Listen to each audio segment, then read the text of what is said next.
हजरात 9 अप्रैल सुबह होने वाली है, 3:45 बजे ये अपडेट रिकॉर्ड कर रहा हूं। ईरान ने धमकी दे दी है। परेशान हो गया ईरान, गुस्से से लाल हो गया ईरान। धोखा हो रहा है, ईरान को फील हुआ कि हमारे साथ धोखा हो रहा है। हमारी शर्त में यह था कि लेबनान पर भी बमबारी बंद होगी, लेबनान पर हमले बंद होंगे, पूरे इलाके में जंगबंदी होगी। यह बात सभी को पता है। ज्यादा जानकारी के लिए जिन लोगों को कंफ्यूजन है कि रजा भाई अपडेट नहीं आया, मेरी जान, आप YouTube चैनल पर जाइए, मेरे हर 1 घंटे में आपको अपडेट मिलेगा। वहां पहले ही अपडेट दे चुका हूं, उसके बाद मैं यहां आया हूं। तो अगर आपको इंस्टाग्राम पर मेरा अपडेट ना मिले तो मेरा चैनल चेक करते रहा करिए। एक इंसान, अकेला इंसान हूं, एक टाइम पे 2 जगह अपडेट रियल टाइम में देना मुश्किल होता है, लेकिन फिर भी सबसे पहले आपको खबर दोनों जगह दे रहा हूं। ईरान के विदेश मंत्री ने पाकिस्तान के प्रधानमंत्री शहबाज शरीफ का ट्वीट, जो सीज फायर का ऐलान किया गया था, वो शेयर करते हुए कहा कि सीज फायर की बात लेबनान के साथ भी थी। अब अमेरिका जंग खत्म करे तो हर जगह खत्म करे, वरना तो सीधा जंग में आए, जंग लड़े हमसे। ईरान के विदेश मंत्री ने कहा है, और कहा है, ईरानी विदेश मंत्री ने साफ कहा है कि दुनिया देख रही है कि अमेरिका क्या करेगा अब, क्योंकि अमेरिका इजराइल के जरिए जंग लड़ रहा है, लेबनान में इजराइल हमले कर रहा है। अब ये अमेरिका के हाथ में है कि वो क्या करता है, जंग को चूज करता है या सीज फायर को ईमानदारी से आगे बढ़ाता है। पूरी दुनिया में अमेरिका की, डोनाल्ड ट्रंप की हार का ढोल बज रहा है। जर्मनी जो हमेशा अमेरिका के साथ रहा है, उसके अखबार ने, सबसे बड़े अखबार ने क्या लिखा है, जर्मन भाषा में लिखा है कि ट्रंप पीछे हटा। इतना ही नहीं, अमेरिका का खुद का अखबार लिख रहा है, साफ साफ अमेरिकी अखबार ने लिखा है कि व्हाइट हाउस ने, डोनाल्ड ट्रंप ने पाकिस्तान पर प्रेशर डाला कि हमारी हालत खस्ता है, ईरान से हर हाल में cease fire, temporary cease fire करवाओ। द स्टेट्समैन, इंटरनेशनल मीडिया, देखिए अमेरिका को माना जाता है बाज।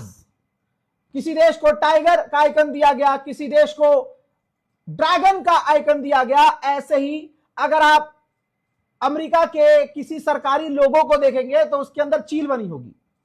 तो इंटरनेशनल मीडिया ने फ्रंट पेज पर क्या छापा है, देखो, चील के गर्दन में, पीठ में तीर घुसा हुआ है, चील जमीन पर है, और लिखा है the fall, how Donald Trump destroy the American empire.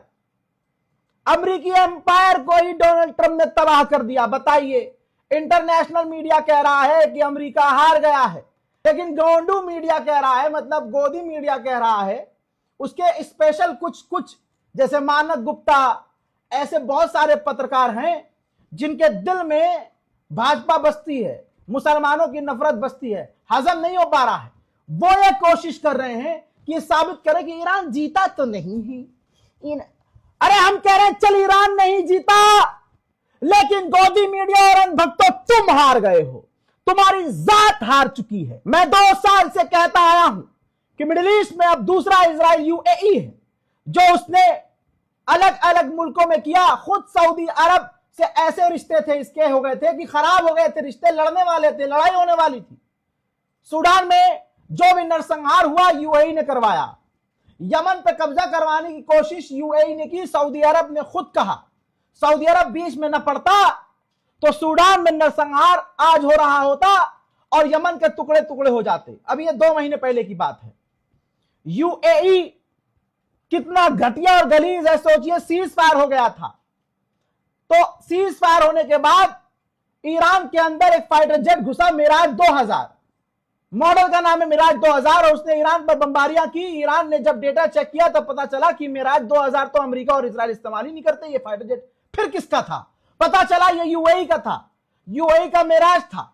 जैसे ही आईआरजी से वो कंफर्म हुआ, अगले 10 मिनट के अंदर ईरान ने बदला भी ले लिया।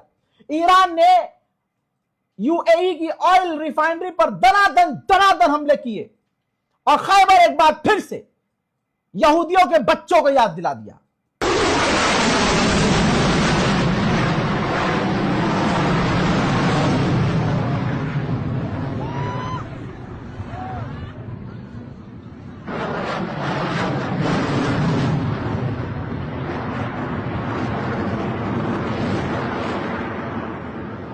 हज़रात मोहतरम इस रिपोर्ट को शेयर कीजिए।